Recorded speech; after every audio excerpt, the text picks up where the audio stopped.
Bab 2 Proposal Tuan Xiao. Apakah Anda memiliki tempat tinggal di Longhai? Belum, saya baru tiba hari ini. Saya akan keluar besok, jangan repot-repot, tetaplah bersama kami. Ah, mata Xiao Chen melebar. Hidup bersama. Su Qing memutar matanya. Jangan pikirkan itu. Hidup bersama. Fang hanya untukmu untuk melindungi keselamatan aku dan saudara perempuanku. Batuk-batuk. Aku tidak ingin bengkok. Xiao Chen terbatuk. Kamu sangat percaya padaku. Aku tidak percaya padamu. Tapi saudaraku, Xiao Chen mengangguk.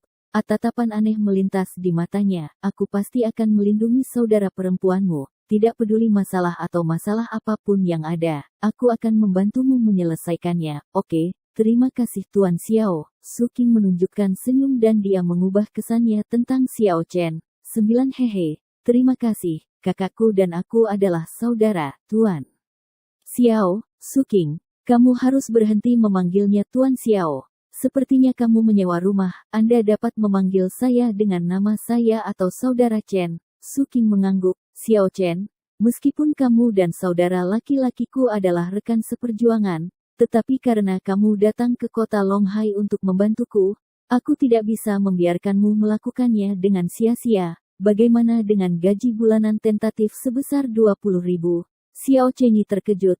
Masih ada gaji? Cewek ini benar-benar orang yang berhati-hati. Jika menurutmu itu terlalu sedikit, maka tidak perlu. Itu banyak 20.000. Xiao Chen tersenyum dan menggelengkan kepalanya. Dia datang ke sini murni karena janji seorang pria, bukan untuk uang. Jika dia ingin menghasilkan uang, dia bisa mengatakan apa saja. Dan gaji tahunannya adalah 200 juta, dan banyak orang memohon padanya untuk pergi. Su Qingjian Xiao Chen setuju, dan setelah mengobrol singkat, dia memanggil asisten wanita dan menjelaskan, Xiao Chen, kamu pergi untuk menandatangani kontrak dengan Sister Lan terlebih dahulu, dan aku harus berurusan dengan banyak hal, cinta, dan kita akan berbicara setelah pulang kerja. Ini baik. Xiao Chen mengangguk. Mengikuti asisten wanita itu dan pergi, Su Qing menatap punggung Xiao Chen dan menyipitkan matanya. Bisakah dia benar-benar melakukannya? Begitu berita itu bocor,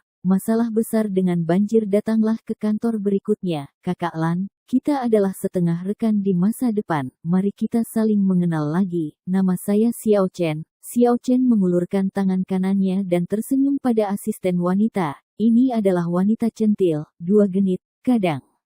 Kadang itu bukan istilah yang menghina, tetapi kata pujian, yang mewakili gaya yang tak terbatas. Meskipun dia tidak secantik Su Qing, dia memiliki sosok yang sangat baik, dan seluruh tubuhnya dipenuhi dengan pesona dewasa, seperti yang matang, persik, menggigitnya sudah cukup untuk membuatnya semua pria tidak bisa melupakan Qin Lan, asisten Presiden Su. Asisten wanita berjabat tangan dengan Xiao Chen. Dan kemudian dia tersenyum. Dia bisa dengan jelas merasakan bahwa pria itu meremas tangannya dengan lembut, dengan sedikit kesembronoan, tetapi itu tidak terlalu banyak. Di masa depan, Xiao Chen Song membuka sudut mulut kanannya untuk menggambar busur, seorang wanita yang menarik. Qin Lan tersenyum dan mengangguk. Duduk dulu, aku akan menyiapkan kontrak untukmu. Segera, kontraknya sudah siap. Xiao Chen bahkan melihatnya. Hehe, kamu bahkan tidak melihatnya.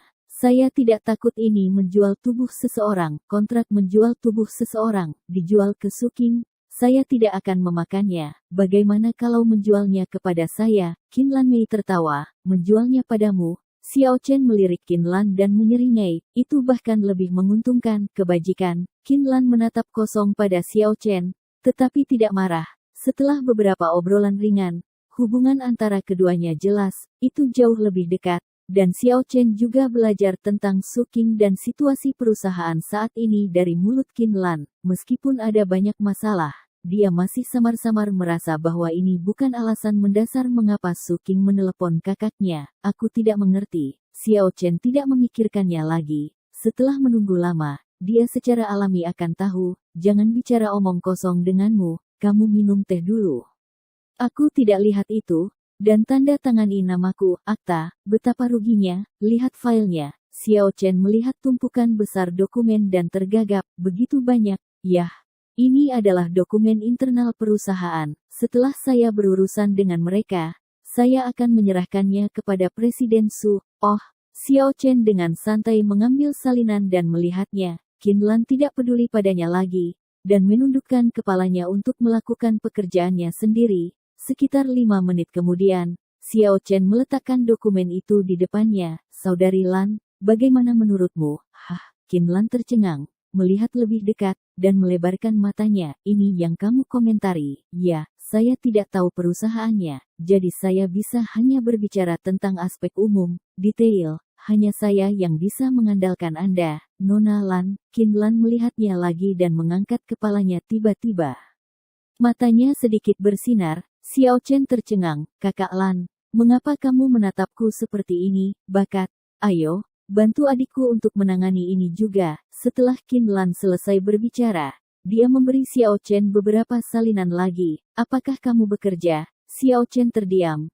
Nima, ini memperlakukannya sebagai tenaga kerja gratis. Jangan terlihat seperti itu.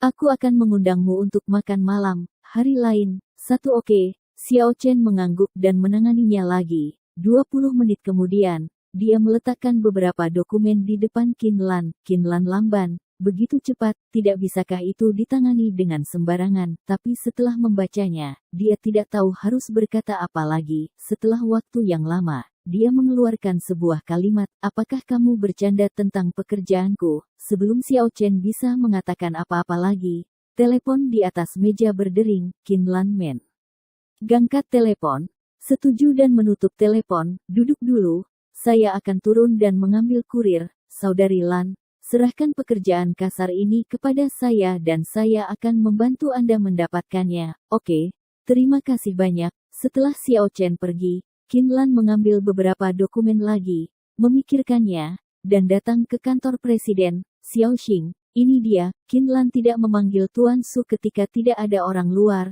dan menulis, Saudari Lan, mengapa begitu cepat hari ini? Su Qing mengambilnya dan meliriknya. Hei, ini bukan tulisan tanganmu. Siapa sembilan apakah dia yang menulisnya? Xiao Chen, dia. Su Qing tertegun sejenak, lalu melihat dari dekat, matanya melebar. Saudari Lan, apakah ini benar-benar ditulis olehnya? Qin Lan tersenyum kecut dan mengangguk. Ya tidak terlalu terkejut, jika Anda tahu berapa lama dia mendapatkan dokumen-dokumen ini. Dia akan lebih terkejut. Satu berapa lama? 20 menit. Su Qing tercengang. Bagaimana ini mungkin? Bahkan jika Sister Lan benar, dan prosesnya belum tentu begitu sempurna dan diserahkan kepada Su Qing, saya kira itu akan memakan waktu 40 hingga 50 menit. Meskipun dia tidak tahu tentang perusahaan kami, dia sempurna dalam semua aspek, terutama departemen pemasaran. Su Qing buru-buru mengeluarkan departemen pemasaran dan membacanya lagi.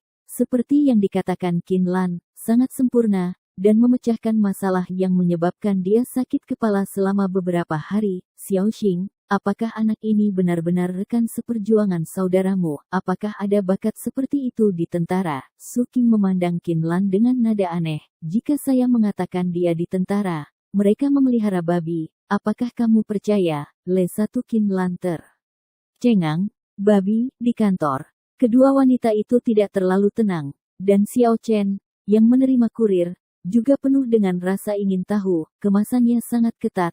Bukankah itu mainan seks seperti vibrator? Dia memikirkan gaya seksi Qin Lan, dan gambar yang tidak cocok untuk anak-anak muncul di benaknya, dan dia tidak bisa menahan diri, menunjukkan senyum jahat. Ketika Xiao Chen kembali ke kantor, Qin Lan sudah kembali. Satu Nona Lan, ini dia. Qin Lan mengambilnya dan meletakkannya di sebelahnya. Xiao Chen, bisakah aku mendiskusikan sesuatu denganmu? Apa, kamu akan baik-baik saja di masa depan? Lebih sering duduk di sini, dan bantu dia. Mengapa? Apa? Jangan khawatir. Kakakku tidak akan membiarkanmu membantuku dengan sia-sia. Qin Lan tersenyum dan mengedipkan mata. 9 Xiao Chen melihat penampilan menawan Qin Lan dan Meng godanya. Kakak Lan, jika kamu memberiku ciuman, aku akan berjanji padamu, Bu. Qin Lan mencondongkan tubuh ke wajah Xiao Chen dan memberinya ciuman ringan. Xiao Chen sedikit tercengang. Apa-apaan? Gadis ini lebih baik dari dirinya sendiri. Apakah tidak apa-apa sekarang? Qin Lan terkekeh, melihat tatapan tercengang Xiao Chen. Saya pikir dia masih kuat. Pikirannya, tidak mungkin, harus berciuman. Giliran Qin Lan untuk tinggal. Wajah orang ini jauh lebih tebal dari yang dia kira. Kakak Lan, datang dan cium. Xiao Chen cemberut, pergi ke neraka. Kamu harus mengambil 1 inci. Qin Lan memarahi sambil tersenyum dan melambaikan tangannya. Keluar dari sini. Tuan Su sedang menunggumu.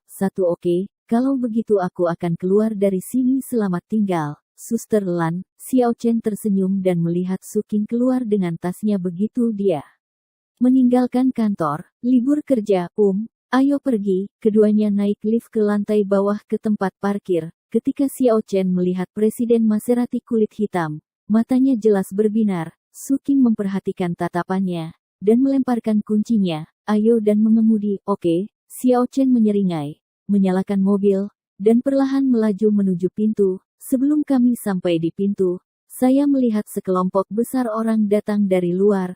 Ada 20 atau 30 orang. Semuanya dengan tongkat di tangan mereka. Di depan adalah Ren Kun dengan setengah wajahnya bengkak menjadi kepala babi. Dia memegang tongkat baseball dan terlihat megah. 9 tuan muda Ren. Lihat, itu anak itu. Di sampingnya, seorang pengawal kekar dengan perban di pergelangan tangannya menunjuk ke arah Maserati dan berteriak.